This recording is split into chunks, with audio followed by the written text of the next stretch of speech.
Miavana malala tonga amin'ity andro zoma 20 oktobra 2024 indray isika sy andraisana ny mofinaina ho antsika anio dia moramanina toko 520 andiny 520 ka hatramin'ny 520 ndiarintsika imbavaka soranay ny anaranao ry iray be voninahitro fa menao tiandro an'ity indray izay tsisy nakao mantsy ny atonganay ho any amin'ny fiainatsika fa indranao nanatsotra ny tananao ka nananganana indray ka nananay fahavelomana amin'ny andro an'ity velona trapaminjery zay tompo tsy noho ny nataonay fa noho ny nataonao Kristy lay tianay amin'ny fitiavana tsy mety leva dia miteneny ianao Jesosy mavonikely izay mpanomponao amin'ny anaranao Jesosy teny tonga nofa naovana izany vavaka izany amen ary tombona amintsika rehetra ny fahasoavana sy ny fiadanana amen manana toko 520 andiny 520 ka hatramin'ny 520 Paoly apôstôly no teny fa ankehitriny dia efa nakany Jerosalema aho hanompo ny olona masina efa sitrapon'ny Makedonia sy Akaia ny hamory vola ny antrana ny malahelo amin'ny olona masina amin'ny Jerosalema eny sitrapony izany sady kosa aminy izy fa raha ny jentilisa no miombona ny zava-panahy-tanana dia tokony hanompo azy kosa amin'ny zavatra momba ny nofo izy ary efa vitako izany ka voatotra azo soa tsara izany vokatra izany dia hiazo any aminareo aho raha makany sy mpany ary fantako fa raha makany aminareo aho dia ombany fafy noho ny fitahian'i Kristy raha masonao manamasinana amin'ny fahamarinana ny teninao amin'ny fahamarinana amen ny nahavariana eto ry havana dia ny naneken'ny kristianina tana Makedonia sy Akaia hamory vola hientrana ny malahelo ao amin'ny Jerosalema dia olona masina ireo firenena jentilisa no nanotanana an'ireo jiosy izay maro anisa tokoa izay malahelo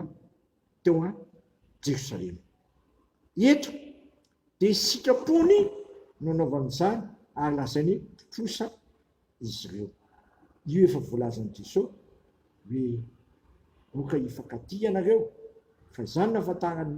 ny olona rehetra fa mpianatra anareo Paoly apôstôly kosa miteny raha ny amin'ny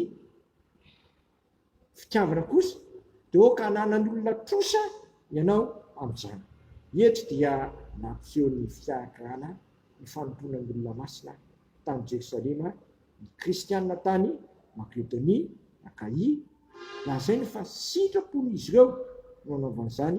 eny sitrapony izany sady sarony fampitrosa amin'izany izy eto dia fifalahiana ho an'ny Paoly no anaty izany tamin'ireo kristianina tany Jerosalema ireo entinay izy dia ho any Spania izay ny hoe azo any aminareo aho raha makany Spania zava-dehibe izany Spania ma dia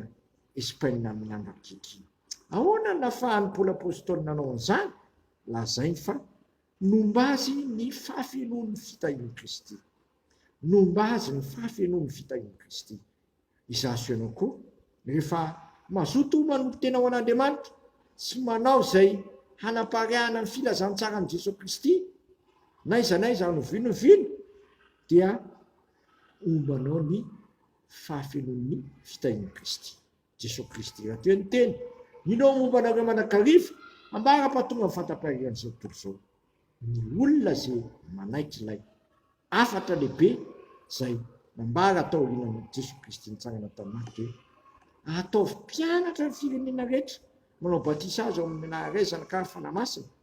ary mampianara azy mitandrana izay nandidiko anareo dia indro ao momba anareo manakariva ambara-pahatonga amin'ny fantaparihan'izao tontolo izao ny fahafenoan'ny fitahian'i Kristy no momba sy mombanao rehefa manaiky hanaparika ty filazantsara amin'i Jesosy Kristy ity tsika Paoly apôstôly dia navita lalina maro be dia be misy lazainy fa tsy nonery nanaovan'izany fa amin'ny fahasoavan'Andriamanitra izay niara-nasa taminy ary navita mihoatra n'olon'izy rehetra izy fa tsy izy fa amin'ny fahasoavan'Andriamanitra izay tao anatiny zasy ianao koa rehefa tena manompo tena ho an'ny tompo vonina hanaparika amin'ny fitoriana ny filazantsara dia tsy havelan'Andriamanitra ny direry ianao fa indro izy a momba anao manakariva araka ny teniny iteny hoe dia momba ampola apôstôly ny fafenon'ny fitahin'i Kristy. Raha ty azo zany fafenon'ny fitahin'i Kristy zany ianao aty amin'ity zao tontolo zao ty, mandehanaka ambarao sy torio Jesosy Kristy ary mampianara ny olona akatò zay rehetra nanditin'i Kristy atsika. Amen. De raha sy misaotra anao zay raha io fa atoronao anay ny azonay ny fafenona ny fitahiana avy aminao. Amin'ny fanekenay ho irakao sy hanambara ny filazantsaranao ary ikenaina koa hampianatra ny olona hitandrana zay naditinao tandrina zay naditinao any Israely any. Dia ampaherezo zay tompo manana zany fanahy fanompoana sy fanahiny fanapaharehana amin'ny filazantsara zany mba hatratra ny olona rehetra sy ny olona manontolo tokoa ny filazantsaranao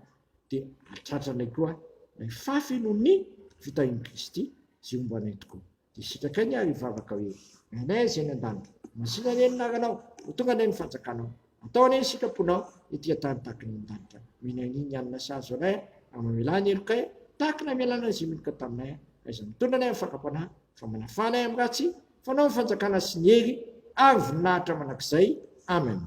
Tanterahany tompo amintsika ny zao tsotra amin'izao. Ary Andriamanitra ny fanantenanany hameno anareo amin'ny fifaliana sy ny fiadanana rehetra amin'ny fononareo mba hitombonareo amin'ny fanantenana ny hery ny fanahy masina ary omba anareo ane ny fafenon'ny fitahin'i Kristy hatraminan'io sy manakizay. Amen.